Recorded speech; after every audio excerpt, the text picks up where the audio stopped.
You are officially grounded from age. Playing in with the dirt, cracked with flash crashes, bleeding yellow reveries. A mohawk, spiked it up daily, wore it proudly like it was a wedding ring, a birthright, a statement to the world like fuck the system. In this world we buy survival in the form of the things we put on, and we're not worthwhile without a porcelain smile. How will you feel the first time you pull the trigger and watch the fire behind someone's eyes extinguish like a match caught in a hurricane?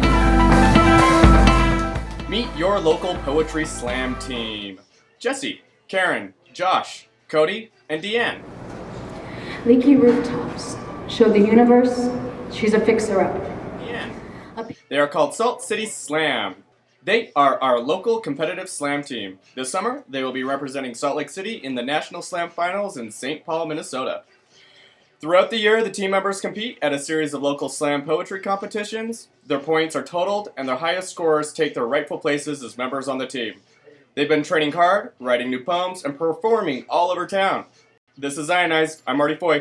Petals, you soaked in the sunlight of his gaze, A flawless sunflower in his eyes. Do you remember the hymns, Natalie? I am on the Salt City Slam team in Salt Lake City, Utah. We're Salt Lake City's only poetry slam team, and we've been around since about 1996. Remember the look on their faces when they realized what you were saying, a rainbow attached to a thundercloud. So what's a poetry slam team? A poetry slam team is composed of about 4 to 5 members of performance poets, where we compete nationally with other teams, actually internationally, at a major event called the National Poetry Slam, which goes to different cities.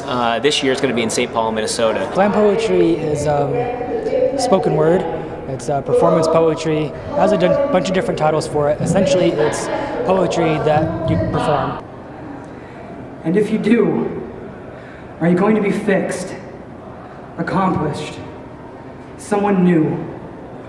Or are you going to come broken like the houses you've stormed? It takes poetry from being on the page to being a part of yourself, and to everybody who might be there to watch it. Share your voice. Well, we've all got something that we think is our own personal story, and we, at a certain point, realize that that's a shared story. Will burn out and fade on your journey to it, leaving dark holes in the sky and constellations undone. And yet I see you speeding towards it faster than starlight.